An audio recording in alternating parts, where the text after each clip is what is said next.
Good morning my dear students. हम लोग पढ़ रहे थे नमक। इस गद्य खंड की जो लेखिका हैं उनका नाम क्या है? रज़िया सरज़ाद ज़हीर। इस गद्य खंड का कुछ हिस्सा हम लोग ऑलरेडी पढ़ चुके हैं। इससे पहले हम लोगों ने पढ़ा कि इसमें एक जो साफिया नाम की प्रमुख पात्र हैं उन्होंने जो है किस प्रकार जो सिख बीबी के लिए उपहार स्वरूप एक सेर नमक को बादामी रंग की पुड़िया बना करके किस प्रकार वो कीनुओं के बीच में छिपा करके जो है लाहौर से भारत देश ले जाना चाहती हैं। तो इस किस प्रकार उनका पूरा सामान वो अपना पैक करती हैं और स्वप्नों की दुनिया, रात को वो सो रही होती है और सपना जो है देखती हैं। तो स्वप्न में उन्हें क्या क्या दृश्य दिखाई देता है ये सब हम लोगों ने पढ़ लिया है कि सपने में उन्हें इकबाल का मकबरा दिखाई देता है, लाहौर का किला दिखाई देता है, सूरज की जो रोशनी होती है, सूरज की जो किरणें होती हैं वो दिखाई देती हैं, मौलसीरी जो है तो मौलसीरी की जो है खुशबू आसपास जो है वो महसूस होती है। और उन्हें मकबरे की सीढ़ियों पर दो व्यक्ति जो है वो बात करते हैं, उनसे वार्तालाप हो रही होती है। वो व्यक्ति उनसे पूछते हैं कि तुम कब आई हो, कब तुम्हारा जाना है और कब तक तुम यहाँ, मतलब अगली बार तुम्हारा यहाँ पर वापसी कब होगा। तो यही सब उन्हें अपनी माँ की याद आती है। तो यही सब दृश्य जो है वो स्वप्न में देख रही होती है। अचानक उनके पैर का जो स्पर्श है, अचानक उनके पैर का स्पर्श जो होता है, जो वो स्वप्न में ऐसा लगता है कि स्वप्न में वो चल रही हो और उनके हाथ से, पैर से या कुछ दूब जो है, दूब यानी घास, जो छोटी छोटी घासें होती है जिस पे लोग मॉर्निंग वॉक करने जाते हैं, तो ग्रास पर, उस घास पर उनका हाथ या पैर पड़ जाता है। तो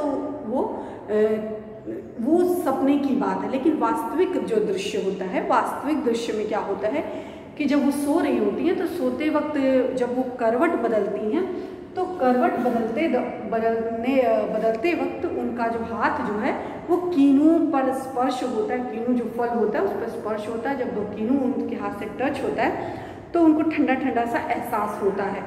तो सपने में तो उनको लगता है कि वह दूब को उन्होंने स्पर्श किया, इसलिए ये सपने में ये दूब स्पर्श कर रही है। लेकिन वास्तविक रूप से क्या होता है कि उनका हाथ जो है, उनका हाथ उस कीनुओं पर चला जाता है। तो यहाँ तक कि हम लोगों ने जो स्टोरी थी उसको हम लोगों ने पढ़ लिया था। अब हम लोग इसके बाद का जो गद्य खंड है इसका हम लोग अध्ययन करें। तो आइए हम लोग देखते हैं। अचानक उसकी नींद खुली। शायद उसके मकबरे की सीढ़ियों के नीचे लगी दूब की एक पत्ती तोड़ी थी जिस पर ठंडी ओस जमनी शुरू की गई थी। मतलब कि उन्होंने ओस, सपने में क्या देखा, ऐसा लगा कि वह दूब जो है, दूब यानी घास जो उन्होंने तोड़ा और उस पर ओस जमी तो ठंडा ठंडा सा लगा और उनकी नींद जो है वो टूट गई। यह नींद थी कि करवट लेते हुए कि उसका कीनू से लबालब मतलब पूरी तरह से भरा हुआ टोकरी पर जा पड़ा। रसीले ठंडे कीनू ठंडे ठंडे कीनू थे। तो जब जैसे वो करवट बदलती है उनका हाथ कीनू पर जाता है तो उनकी नींद टूट जाती है और वो सपने में वहाँ तक रहती है कि वो मकबरे की सीढ़ियों पर दो व्यक्ति उनसे बात कर रहे हैं कि आप कब आई हैं, कब जाएंगी, फिर कब तक आगमन होगा। ये सारे जो है इन सब विषय पर बातें जो हैं वो चल रही होती है। लेकिन वास्तविक दृश्य होता है कि उनका हाथ जो है कीनू को स्पर्श पड़ता है। तो ठंडे ठंडे कीनू को स्पर्श पाते ही उनकी नींद जो है वो भंग हो जाती है।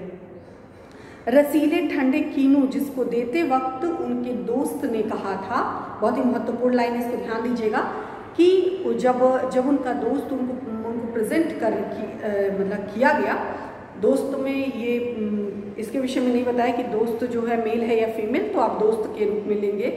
तो बताती है कि जब दोस्त ने उन्हें प्रेजेंट किया तो ये बताया गया था कि यह क्या है, यह जो कीनू जो फल है वह क्या हिंदुस्तान और पाकिस्तान की एकता का मेवा है तो वो फल, लेकिन वह हिंदुस्तान और पाकिस्तान को जोड़ने का काम करता है। यद्यपि राजनीतिक बंटवारे हो चुके हैं, धीरे धीरे लोगों के दिलों में भी एक दूसरे के प्रति नफरत, एक दूसरे के प्रति दूरियां बढ़ती चली जा रही, लेकिन वास्तविकता क्या है, ये दोनों, ये दृश्य जो है, ये फल जो है आपस में दोनों को जोड़ने का काम करते हैं। साफिया, अभी वहाँ का दृश्य जो है समाप्त होता है, दूसरा दृश्य प्रारंभ होता है। साफिया फर्स्ट क्लास के वेटिंग रूम में बैठी थी। साफिया जो है वो इंतज़ार कर रही है कि उनकी ट्रेन जब आएगी तो वो जाएंगी। साफिया फर्स्ट क्लास के वेटिंग रूम में बैठी थी। दिल्ली तक का किराया उनके भाई ने दिया था। वह हाथ में टिकट दबाए वेटिंग रूम के बाहर प्लेटफॉर्म पर टहल रही थी।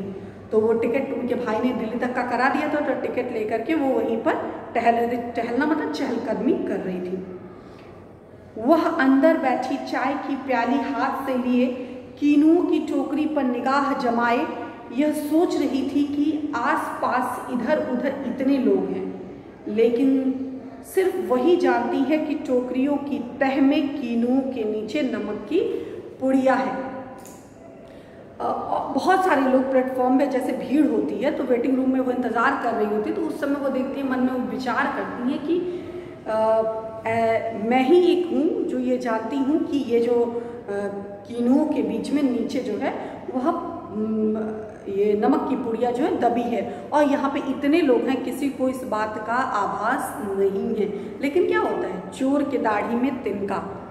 उनको हर वक्त यही स्मरण हो आ रहा था, बार बार वही भाई की बातें आ रही थी कि अगर किसी ने टोक दिया, अगर किसी ने देख लिया, अगर किसी को पता चल गया तो मेरा जो वायदा है, मेरी जो बातें हैं, मेरा जो अपने माँ जैसी माँ समतुल्य जो सिख बीबी है उनको ये उपहार देने का जो मेरा प्लान है, योजना है, ये पूरी तरह से असफल हो जाएगी। तो इसलिए वो बार बार उनका दिमाग इन्हीं बात पे आता है कि वो उसी बीच में कीनुओं के बीच में उनका जो उन्होंने जो नमक जो है छिपा करके रखा हुआ है। जब उनका सामना कस्टम पर जांच के लिए जब उनका सामान कस्टम पर जांच के लिए बाहर जाने लगा तो उसे एक झिरझिरी सी आई। झिरझिरी मतलब अचानक से उनका शरीर जो है कांप गया। मन में जो कहीं दिल में छिपा हुआ जो चोर बैठा था वो मन में उनको और ज़्यादा घबराहट होने लगी कि कहीं अगर उनका सामान पकड़ा गया, उसमें से नमक निकला और ये सारी चीज़ें हुई तो फिर क्या होगा। तो झिरझिरी मतलब कि पूरी तरह से जो उनके रोए थे वो रोंगटे खड़े हो गए, तो थोड़ा सा वो सिहर गई। एकदम से उसने फैसला किया कि मोहब्बत का यह तोहफा चोरी से नहीं जाएगा। जो अभी तक मन में जो तर्क वितर्क चल रहा था वो सारा तर्क वितर्क स्टॉप हुआ। उनके मन में एक भाव आया कि चाहे कुछ भी हो, ये प्रेम का तोहफा है, उपहार है, और इस उपहार को मैं छिपा करके नहीं ले जाऊंगी, मैं जता करके ले जाऊंगी और दिखा करके ले जाऊंगी। उसने जल्दी से पुड़िया को निकाली और हैंड बैग में रख लिया। पुड़िया को नमक जो कीनू था, कीनू के बीच से निकाल करके हैंड बैग जो पर्स होता है जो महिलाएं टांगती है तो उस पर्स में हैंड बैग में डाल दिया, जिसमें उसका पैसों का पर्स, पासपोर्ट आदि थे। जब सामान कस्टम से लेकर रेल की तरफ चला तो एक कस्टम अफसर की तरफ बढ़ी। ज़्यादातर मेजें खाली हो चुकी थी, एक दो इक्का दुक्का सामान रखा था। वहीं एक साहब खड़े थे। साहब मतलब कस्टम अधिकारी के विषय में बताती हैं कि सारे लोग, लगभग सभी लोग जा चुके थे, सभी का सामान की जो चेकिंग वगैरह सब कुछ हो चुकी थी। सामान जो है ट्रेन के लिए वो चला गया था, तो कुछ ही लोग वहाँ पर थे। तो वहीं पर एक अधिकारी भी थे, तो जिनका जो हुलिया बताती है, जिनका जो स्वरूप है, उसके स्वरूप के विषय में साफिया हमें अवगत कराती है। क्या कहती हैं कि उनका शरीर कैसा है, उनका जो कद काठी है वो कैसी है, उनका जो हुलिया है वो कैसा है, लंबा कद, यानी कद माने जो हाइट है उनकी लंबी है। दुबला पतला, शरीर क्या है, दुबला पतला है। जिस्म माने शरीर। खिचड़ी बाल, खिचड़ी मतलब आधे पके हुए बाल हैं, आधे काले बाल है, तो इसलिए बताया खिचड़ी बाल। आंखों पर ऐनक मतलब चश्मा लगाया, मतलब आपको शब्द चित्र के माध्यम से आपको पूरा दृश्य जो है आपकी आंखों के समक्ष उपस्थित होगा कि व्यक्ति की हाइट है, पतला दुबला व्यक्ति है, बाल जो है क्या कहते हैं मिक्स है, मतलब कि कई तरह के खिचड़ी वाले कई तरह के बाल हैं, छोटे बाल, बड़े बाल, फिर क्या कहते हैं काले बाल, वो कई तरह के इसमें बाल जो है शामिल हैं। आंखों पर ऐनक है, चश्मा चढ़ाए हुए हैं। वे कस्टम अफसर की वर्दी पहनते तो हैं मगर उन पर कुछ जच नहीं रही है, मतलब पर्सनालिटी के विषय में बताती है कि इतने दुबले पतले हैं। पहना तो है कस्टम वाली जो वर्दी होती है, कस्टम अधिकारी, लेकिन उतना अच्छा जितना फबना चाहिए, अच्छा लगना चाहिए, उतना नहीं लग रहा है। जचना मतलब अच्छा लगना, देखने में सुंदर लगना। साफिया कुछ हिचकिचाकर बोली, मैं आपसे कुछ पूछना चाहती हूँ। साफिया ने संकोच बस अधिकारी के पास जाकर कहा, मैं आपसे कुछ जो है वार्तालाप करना चाहती हूँ। मैं आपसे कुछ पूछना चाहती हूँ। उन्होंने नजर भर कर उसे गौर से देखा, बोले फरमाइए। मतलब कस्टम अधिकारी ने पलट करके उनको साफिया की तरफ देखते हैं और बोलते हैं कि फरमाइए, यानी बोलिए, बताइए आप हमसे क्या पूछना चाहती हैं या क्या कहना चाहती हैं। उनके लहजे ने साफिया की हिम्मत बढ़ा दी। उनका जो बात करने का जो टोन था वो टोन बड़ा ही सकारात्मक था, बड़े ही पॉजिटिव वे से उन्होंने कहा कि ठीक है, पूछिए आप क्या पूछना चाहती हैं।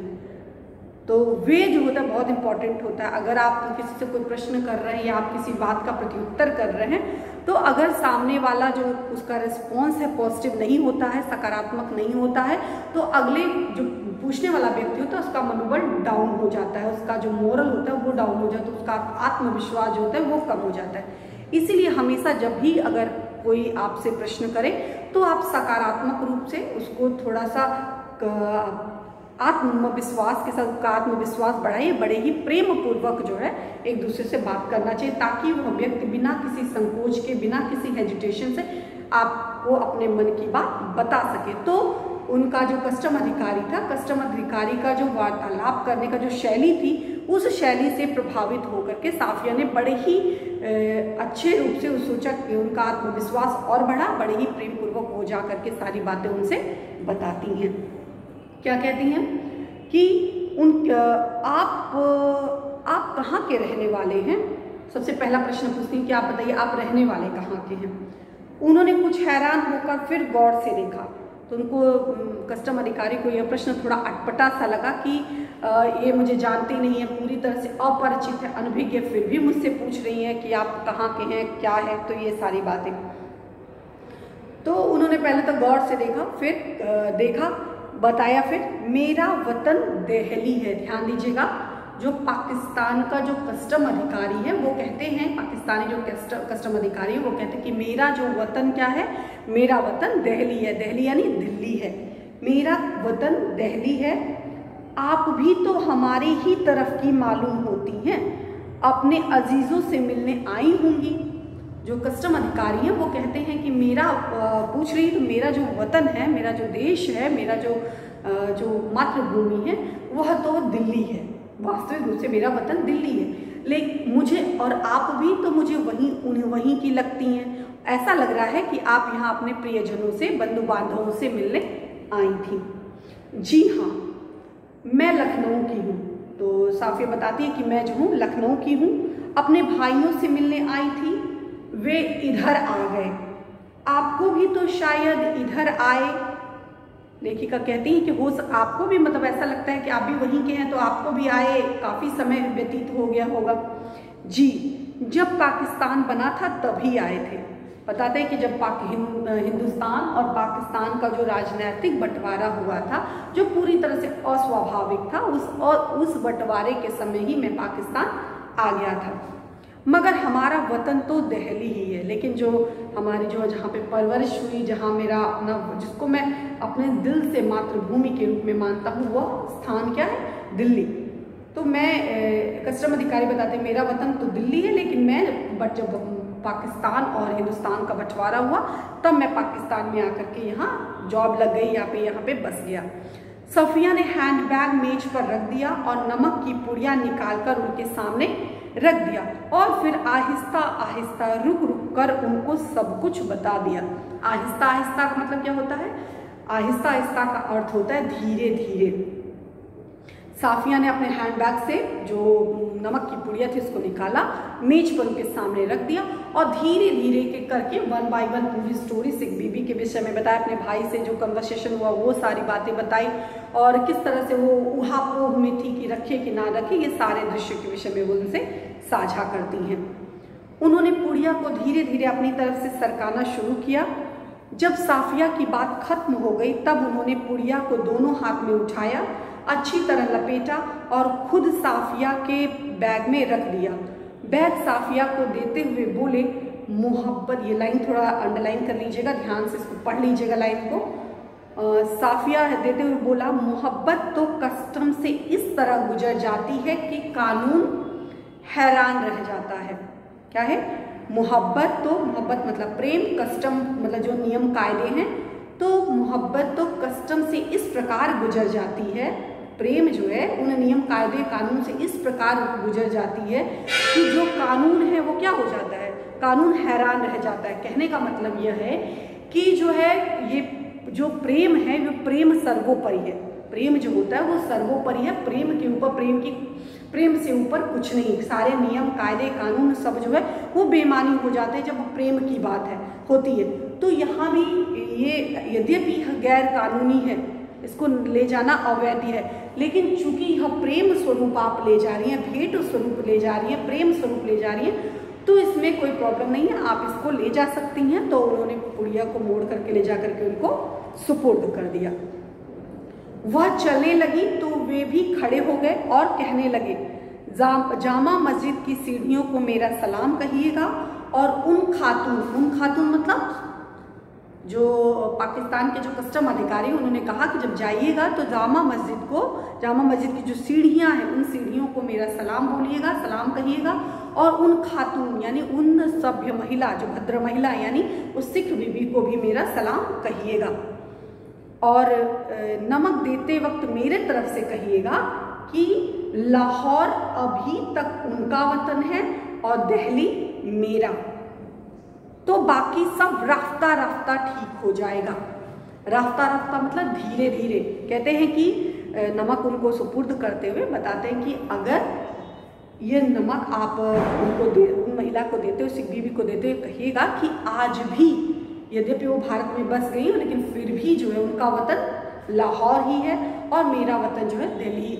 अगर दोनों व्यक्ति मतलब दोनों देशों के व्यक्ति, अलग अलग देशों को, अलग अलग स्थानों को अपना देश मानने वाले, ये दोनों प्रकार के जो व्यक्तित्व के लोग हैं, अगर अपना अपना मानने लगे तो धीरे धीरे जो आपस में जो राजनीतिक बंटवारों के कारण जो मन में, हृदय में जो दूरियां बनी हैं, वो दूरियां क्या है, धीरे धीरे करके समाप्त हो जाएगी। आपस का वैमनस्य जो है क्या होगा, वो मिट जाएगा। तो इसको हमको ध्यान देना पड़ेगा। तो बताते हैं कि आप बड़े ही प्रेम पूर्वक उनको जाकर के नमक की पुड़िया सुपुर्द कर दीजिएगा।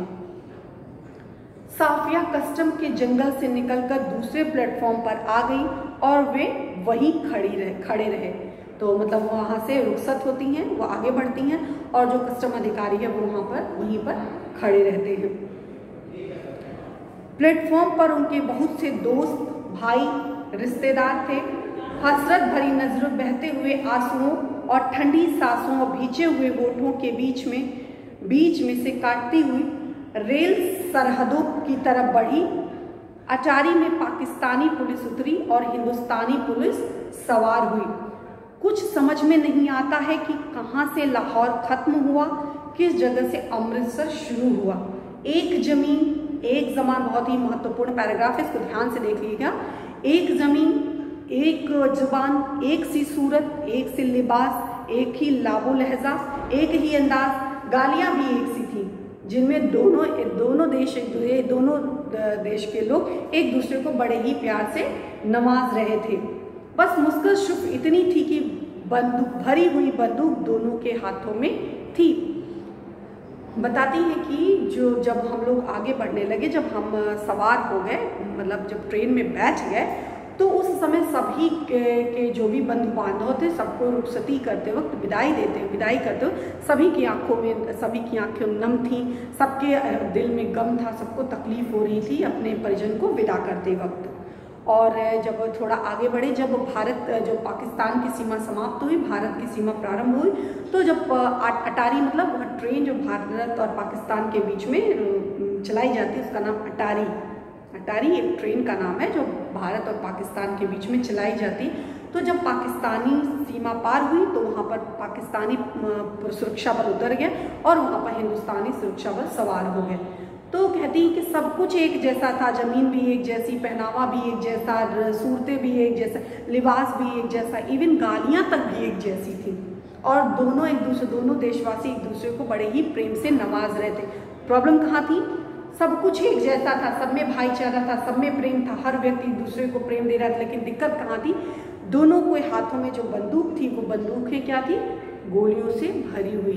कहने का मतलब दिल में किसी तरह का मैल नहीं, दिल में किसी तरह का कोई बंटवारा नहीं।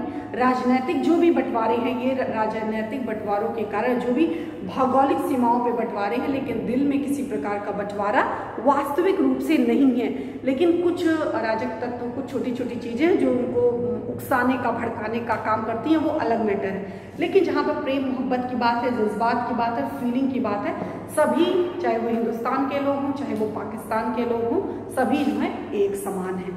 तो यहाँ तक की जो स्टोरी हम लोग आज पढ़ेंगे, नेक्स्ट जो स्टोरी हम लोग नेक्स्ट डे पढ़ेंगे। Thank you.